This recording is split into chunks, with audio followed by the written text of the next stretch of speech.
Hello everyone, welcome back to my channel. Today we will be discussing the major pests of oilseeds part 1, जिसके अंदर हम major pests of linseed and major pests of safflower को cover करेंगे.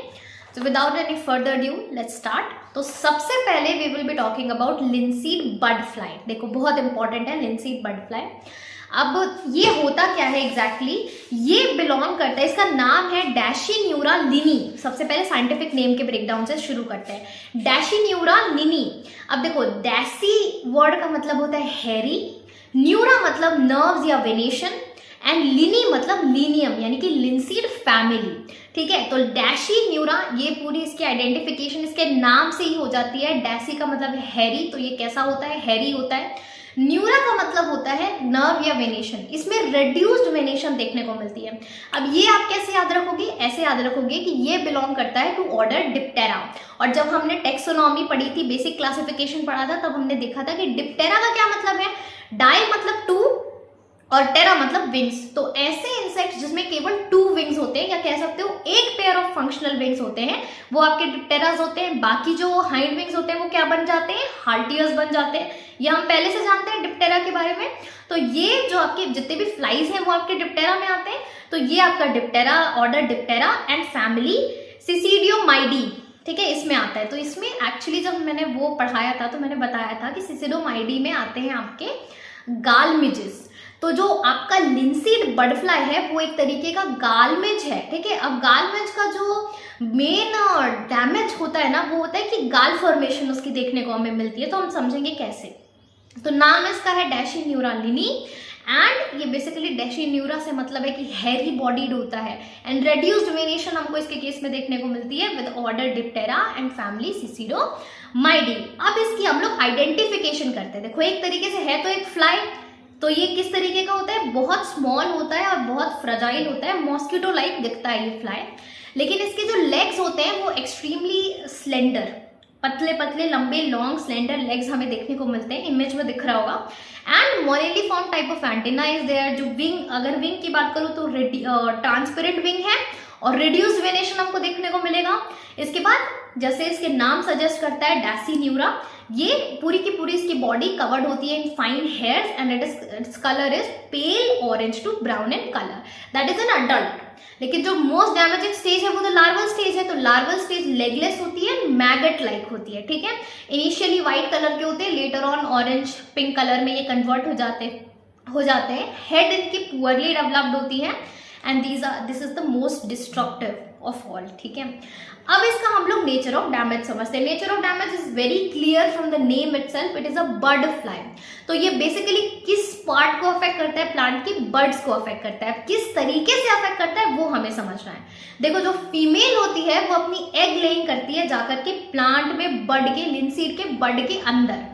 तो बड के अंदर जब वो एग ले कर देती है, उसकी वजह से क्या होता है, एग लेइंग की वजह से बड के अंदर क्या होता है, एग लेइंग होगी, कुछ दिनों में एग हैच हो जाएगा, और हैच हो जाने के बाद हमें क्या देखने को मिलेगा, हैच हो जाने के बाद अंदर से लार्वा रिलीज होगी. अब वो लार्वा अंदर ही अंदर इंटरनली बर्ड को खाना शुरू कर देता है, जिसके वजह से हमें क्या दिखता है, एक अबनॉर्मल ग्रोथ बर्ड में देखने को मिलती है, जिसको हम गाल फॉर्मेशन कह सकते हैं. तो अभी चीज समझो कि जो आपका बर्ड है, अगर वो बर्ड ही डैमेज हो रहा है तो फ्लावर डेवलप नहीं हो पाएगा ढंग से, और अगर फ्लावर डेवलप नहीं हो पाएगा तो कैप्सूल फॉर्मेशन नहीं होगा, जो फ्रूटिंग बॉडी है वो नहीं बन पाएगी, तो डायरेक्ट ईल्ड लॉस हो रहा है हमारा. तो ये बहुत इंपॉर्टेंट है. एंड सबसे ज्यादा इंपॉर्टेंट बात तो ये है क्योंकि ये बर्ड के अंदर है, तो किसी भी तरीके का केमिकल कंट्रोल भी हम ऊपर से यूज नहीं कर सकते. अगर एक बार लार्वी बर्ड के अंदर एंटर कर चुका है, उसके बाद केमिकल कंट्रोल भी इनफेक्टिव हो जाते हैं इसके केस में, है ना. तो क्या क्या कर सकते हैं, देखो अब सिंपल है, अर्ली सोइंग करो. ये तो कल्चरली तो आप सेम चीजें फॉलो करते हो, अर्ली सोइंग करो ताकि आप पीक इन्फेस्टेशन को अवॉइड कर सको, destroy the infested bird completely, and maintain field sanitation for biological natural predators. और जो पैरासिटॉइड्स होते हैं, जैसे एग पैरासिटॉइड हो गया आपका ट्राइकोग्रामा, इन्हें हमें एनकरेज करना चाहिए फील्ड में. बॉटनिकल हम नीम ऑयल का इस्तेमाल करते हैं 2 to 3%, which is again very effective. ठीक है, नीम ऑयल कुछ नहीं करता है, नीम ऑयल में प्रेजेंट होता है एजाडीरेक्टिन, जो कि कड़वा बना देता है जो सरफेस होता है उसको, तो फिर उसमें इंसेक्ट फीड नहीं करेगा. एंड केमिकली हम डाइमिथियोइड या इमिडाक्लोप्रिड का यूज तब कर सकते हैं जब तक जो लार्वी है वो किया है अंदर, एक बार उसने एंटर कर दिया उसके बाद ये यूजफुल नहीं होता है। तो this was all you needed to know about linseed bud fly. ठीक है, ये आपका लिंसीड बर्ड फ्लाई जो कि क्या है, डिप्टेरा है, और इसके नाम क्या है, इसका नाम है डेसीन्यूरा लिनी। डेसी मीन्स हेरी, न्यूरा मीन्स वेनेशन, एंड लिनी मतलब बेसिकली नाम इसका इसके होस्ट से पड़ा है, दैट इज लिनियम। अब हम बात करते हैं नेक्स्ट मेजर पेस्ट की, दैट इज लिंसीड कैटरपिलर। अब ये बहुत इंटरेस्टिंग है, ये आपका हेलिकोवर्पा आर्मीगेरा ही है, जो हमने पल्सेस में बहुत डिटेल में पॉड बोरर पढ़ा ना, सेम चीज है ये, लेकिन यहाँ पे इसको हम कैप्सूल बोरर बोलेंगे। वहां पे जो फ्रूटिंग बॉडी थी वो पॉड थी तो उसको हमने पॉड बोरर बोला, यहाँ पे फ्रूटिंग बॉडी कैप्सूल है तो इसको हम कैप्सूल बोरर बोलेंगे। अब ये हेलिकोवर्पा आर्मीगेरा के बारे में तो हम सभी चीजें पढ़ ही चुके हैं पहले से ही। आइडेंटिफिकेशन, 4 विंग्स ब्राउनिश होता है विथ वेवी मार्किंग्स, एंड जो हाइंड विंग्स होता है वो पेलिश होता है और उसके पास एक ब्राउन बॉर्डर होता है, राइट। लार्वा ग्रीन से ब्राउनिश कलर का होता है, thick cylindrical body with longitudinal stripes, and head is prominent, well developed head is seen in case of Helicoverpa armigera और लिंसीड कैटरपिलर। अच्छा, लिंसीड कैटरपिलर क्यों कह रहे हैं, क्योंकि ये क्या है, लेपिडोप्टेरा नॉक्चुडी में आता है ये, तो इट इज अ मॉथ, तो इसका लार्वल स्टेज तो कैटरपिलर ही कहलाएगा। अब हम बात करते हैं नेचर ऑफ डैमेज की। देखो बेसिकली क्या करता है ये, जो आपका कैटरपिलर है वो क्या करता है, लीव्स में, बर्ड्स में, फ्लावर्स में, कैप्सूल्स में बोरिंग करेगा। जैसे हमने वहां पे देखा था कि ग्राम में और पी में दो अलग अलग तरीके से डैमेज ये कर रहा था। ग्राम के केस में it would just insert its head inside the pod और बॉडी बाहर रहती थी ताकि एक साथ बहुत सारे पॉड्स को ये डिस्ट्रॉय कर सके, जबकि पी के केस में वो फ्लावर को ज्यादा टारगेट करता था। यहाँ पे सभी चीजें, लीव्स, फ्लावर्स, बर्ड्स, कैप्सूल, सभी को ये टारगेट करते हैं और खाते हैं, होल्स क्रिएट कर देते हैं उसमें, तो वो डैमेज हो जाता है। तो इसकी, और आपको पता ही है इसकी लाइफ साइकिल में प्यूपेशन सॉइल वाले रीजन में होती है, यानी प्यूपेशन का जो पीरियड है वो सॉइल में या फिर डेब्रिसेस में होता है। तो इसीलिए जो इसकी मैनेजमेंटल प्रैक्टिसेस है वो सॉइल फोकस ज्यादा होती है, जैसे कि हमें डीप प्लोइंग करनी चाहिए, देन अर्ली सोइंग करनी चाहिए, क्रॉप रोटेशन करना चाहिए। इसके अलावा बायोलॉजिकली ट्राइकोग्रामा, एनपीवी का यूज किया जा सकता है, mechanical hand picking of the larva can also be done, and chemical में इमामेक्टिन, बेंजोएट का यूज करते हैं, स्पाइनोसैड का यूज करते हैं, ये हम पढ़ चुके हैं। अब इसके बाद आ जाता है लिंसीड थ्रिप्स। अब थ्रिप्स के बारे में भी हम पहले पढ़ चुके हैं। थ्रिप्स कौन सी फैमिली में आती है, थ्रिप्स आती है थ्रिपिडी फैमिली में, ऑर्डर थाइजेनोप्टेरा, हम पहले ही पढ़ चुके हैं। थाइजेनो वर्ड का मतलब होता है फ्रिंज्ड एंड टेरा मतलब लीव्स, राइट। तो फ्रिंज्ड लीव्स जिनकी फ्रिंज्ड विंग्स जिनके होते हैं उन्हें हम थाइजेनोप्टेरा कहते हैं, राइट। तो इनकी आइडेंटिफिकेशन करना इज वेरी डिफिकल्ट। तो identification is more so about observation, right, क्योंकि बहुत छोटे होते हैं साइज में, 1 से 2 mm इनकी साइज होती है एडल्ट की। Yellowish to light brown colour इनका हमें देखने को मिलता है, and fringed wings is the identifying characteristic feature. फिर निम्फ एडल्ट का ही स्मॉलर वर्जन होता है, बस विंगलेस होता है। अब इसका नेचर ऑफ डैमेज याद रखना, क्योंकि थ्रिप पॉलीफेगस से बहुत सारे आगे क्रॉप्स में थ्रिप्स आने वाले हैं। ये करते क्या है, ये डायरेक्ट सैप सकिंग नहीं करते एफिड्स की तरह, ये क्या करते हैं, सॉइल की लीफ की एपिडर्मल सरफेस को पहले स्क्रैप करते हैं, एंड देन उसके बाद वहां से जो सेल सैप ऊज आउट होता है उसको सक करते हैं, ठीक है। ये इसीलिए इनके जो विजिबल सिम्टम्स में हमें सिल्वरी स्ट्रीक्स देखने को मिलती है।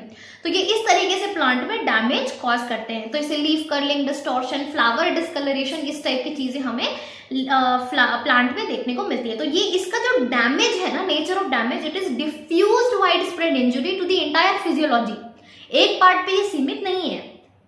और दूसरी इसके बारे में इंपॉर्टेंट बात जो मैंने पिछले लेक्चर में भी डिस्कस की थी कि इसके अंदर जो इसका जो life cycle it is very short, 2 से 3 वीक का लाइफ साइकिल होता है। एग प्लांट टिश्यू के अंदर ले हुआ, निम्फ एक्टिवली प्लांट में फीड करा है, प्यूपा सॉइल में, एडल्ट, और फिर ये साइकिल, ये 2 से 3 हफ्ते में इसकी साइकिल कंप्लीट हो जाती है।